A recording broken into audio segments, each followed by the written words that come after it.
حضرت ابو بکر صدیق رضی اللہ تعالیٰ عنہ فرماتے ہیں کہ جو شخص نماز پڑھنے کے بعد دو کلمے کہہ لے تو شیطان کہتا ہے کہ اس نے میری کمر توڑ دی۔ وہ دو کلمے کیا ہے؟ فرمایا کہ ایک تو کہا الحمدللہ، دوسرے کہا استغفر اللہ۔ الحمدللہ استغفر اللہ۔ جب دو کلمے کہہ دے گا شیطان تو انسان نماز پڑھنے کے بعد، تو شیطان کہتا ہے کہ اس آدمی نے میری کمر توڑ دی۔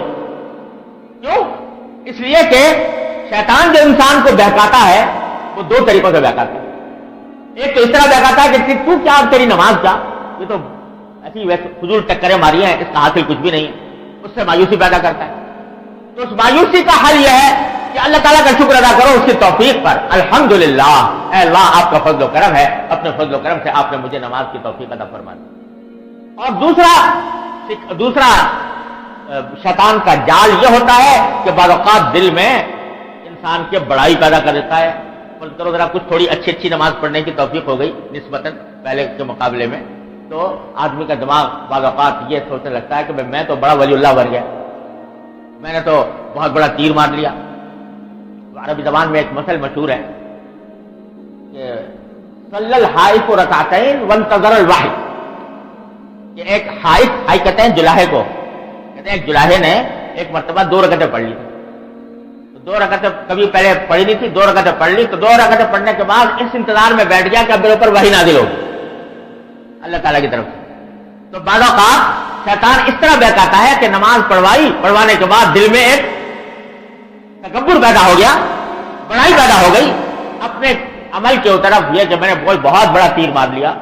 اس کا علاج ہے استغفر اللہ، کہ اللہ جیسی نماز پڑھنے کی حق تھا وہ تو میں ادا نہیں کر پایا، جو کوتاہیاں ہوئی اللہ اپنی رحمت سے اس کو معاف فرما دی۔ بعض روایات میں منقول ہے کہ نبی کریم صلی اللہ علیہ وسلم فرماتے ہیں کہ ما عبدنا کا حق عبادتی، ما عرفنا کا حق معرفتی، اے اللہ ہم آپ کی عبادت کا حق نہیں ادا کر پائے۔ کون کہہ رہا ہے؟ حضور نبی کریم صلی اللہ علیہ وسلم، جو رات کو کھڑے ہوتے ہیں تو پاؤں پر ورم آ جاتا ہے نماز پڑھنے میں، سجدے میں جاتے ہیں تو لوگوں کو خیال ہونے لگتا ہے کہ کہیں روح تو پرواز نہیں کر گئی، انگوٹھا ہلا کر لوگ دیکھتے ہیں کہ آیا روح تو پرواز نہیں کر گئی۔ وہ اتنی عبادت کرنے کے بعد فرماتے ہیں کہ اللہ ہم نے آپ کی عبادت کا حق ادا نہیں کیا۔ تو جب آپ یہ بات فرما رہے ہیں تو ہمارا شمار کس شمار قطار میں ہے؟ ہم تو اگر کوئی بھی پڑھنے کی توفیق ہو گئی اللہ تعالیٰ کا فضل و کرم ہے، لیکن اپنی کوتاہیوں کے اوپر استغفار ضروری ہے۔ تو الحمدللہ اور استغفر۔ جو کچھ سنا گیا اللہ اس پر عمل کرنے والا اور آگے لوگوں تک پہنچانے والا بنائے۔